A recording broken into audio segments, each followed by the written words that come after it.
Hello friends, स्वागत है आपका एक बार फिर से अपने यूट्यूब चैनल नॉलेज में। एनएमएमएस स्कॉलरशिप के लिए अब पात्र छात्रों के आवेदन आप शाला दर्पण के माध्यम से कर पाएंगे। इसके लिए टैब स्टार्ट कर दी गई है। आइए जानते हैं कि हमें बच्चों के ऑनलाइन फॉर्म किस प्रकार भरने हैं, कौन कौन से बच्चे एलिजिबल रहेंगे। आज की पूरी प्रोसेस यही है। सबसे पहले हमें यहाँ पे शाला दर्पण पोर्टल पर लॉगिन कर लेना है। लॉगिन करने के बाद आपको एक ऑप्शन मिलेगा योजनाएँ टैब का, इस पर हम क्लिक करेंगे। जैसे योजना टैब पे क्लिक करेंगे तो आप लास्ट में एक योजना दिख रही है एनएमएमएस, तो इस पे आपको क्लिक करना है। जैसे आप इस एप्लीकेशन पे क्लिक करेंगे तो आपको यहाँ पे कुछ पार्ट्स मिलेंगे, स्टेप 1, स्टेप 2 एंड स्टेप 3। सबसे पहले हमें यहाँ पे स्टेप 1 अप्लाई फॉर एनएमएमएस पे क्लिक करना है। जैसे ही हम उस ऑप्शन पे क्लिक करेंगे आपके पास इंटरफेस ओपन हो जाएगा, सेशन मिल जाएगा, क्लास मिल जाएगी एंड सेक्शन मिल जाएगा। तो आपको यहाँ पे सेक्शन सेलेक्ट करना है। उसके बाद आपको यहाँ पे गो बटन पे क्लिक करना है। जैसे आप उस ऑप्शन पे क्लिक करेंगे कुछ डायरेक्शन मिलेंगे आपको। यहाँ पे लिखा गया है कि कक्षा 8 में अध्ययनरत विद्यार्थियों के एनएमएस परीक्षा हेतु आवेदन करने के लिए संस्था प्रधान अपनी शाला दर्पण पोर्टल ओपन करके विद्यार्थियों को सेलेक्ट करेंगे। जैसे हमने अभी किया है, शाला दर्पण पोर्टल ओपन कर लिया है। अब इसमें क्या क्या डॉक्यूमेंट्स चाहिए रहेंगे, कौन कौन एलिजिबल हैं, आप यहाँ देख सकते हैं कि आपको सबसे पहले फॉर्मेट 5 फॉर्मेट 9 बच्चे का कंप्लीट कर लेना है। देन आपको यहाँ पे जाति प्रमाण पत्र होना चाहिए, लागू होने पर आवश्यक है।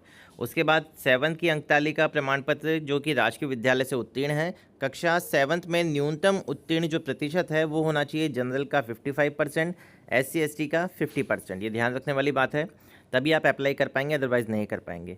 आय प्रमाण पत्र में अभिभावक माता पिता की समस्त स्रोतों से आय 3.5 लाख रुपए से अधिक नहीं होनी चाहिए। अगर आप 4 लाख मेंशन करेंगे तो बच्चा एलिजिबल नहीं होगा।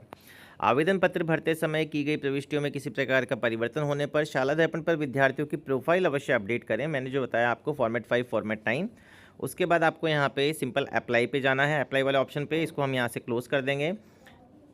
और भी यहाँ पे नोट दिए हुए हैं तो आप यहाँ पे उनको रीड कर सकते हैं इजीली कि विद्यार्थियों का फ़ोटो लेकर आवेदन पत्र की हार्ड कॉपी लगाकर संस्था प्रधान को प्रमाणित करनी है। जो भी यहाँ पे फॉर्म निकलेगा उसमें आपको फ़ोटो लेना है आवेदन पत्र की, जब भी आप फॉर्म पूरा फिल कर लेंगे। एंड प्रवेश पत्र जारी होने पर उस पर भी समान फ़ोटो लगाना आप सुनिश्चित करेंगे। प्रवेश पत्र पर विद्यार्थी के हस्ताक्षर फ़ोटो संस्था प्रधान द्वारा ही प्रमाणित किए जाएंगे, ये ध्यान रखने वाली बात है। यहाँ हम देखेंगे कि हमें वो जो पॉपअप विंडो है उसके नीचे ओके का बटन शो नहीं हो रहा है। तो ओके का बटन अगर शो नहीं हो रहा तो आपको उस विंडो को क्लोज कर देना है एंड वापस से यहीं इस ऑप्शन पे आ जाना है। एंड आपको यहाँ पे वापस से गो बटन पे क्लिक करना है। गो बटन पे क्लिक करने के बाद आपके पास जो भी स्टूडेंट है इस क्लास में उनका डाटा आपके सामने यहाँ पे शो हो जाएगा। इसको थोड़ा सा हम स्क्रॉल करेंगे। स्क्रॉल करने के बाद जितने भी स्टूडेंट्स हैं उनके नाम हमें शो हो जाएंगे। अब जिस भी स्टूडेंट का हमें फॉर्म फिल करना है उसके सामने आपको फिल एप्लीकेशन वाले ऑप्शन पे क्लिक करना है।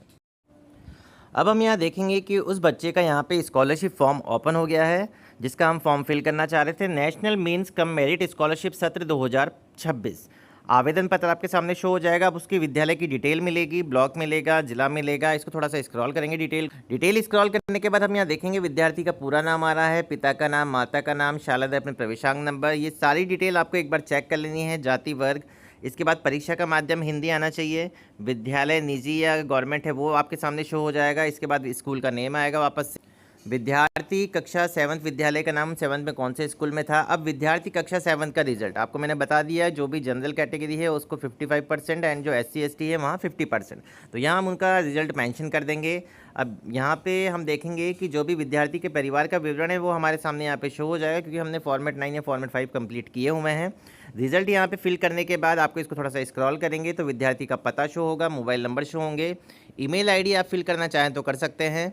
इसके बाद सिंपल आपको यहाँ पे अप्लाई बटन पे क्लिक करना है। जैसे ही हम अप्लाई बटन पे क्लिक करेंगे आपको यहाँ एक मैसेज मिलेगा, student NMIMS application detail edit successfully.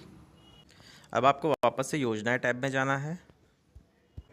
योजना टैब में जाने के बाद एनएमएमएस एप्लीकेशन वाले ऑप्शन पे क्लिक करेंगे। अब हमने यहाँ पे स्टेप फर्स्ट कंप्लीट कर लिया। अब हम यहाँ पे स्टेप 2 वाले ऑप्शन पे क्लिक करेंगे। जो फॉर्म हमने अप्लाई किया है वो स्टेप 2 वाले ऑप्शन में हमें मिलेगा।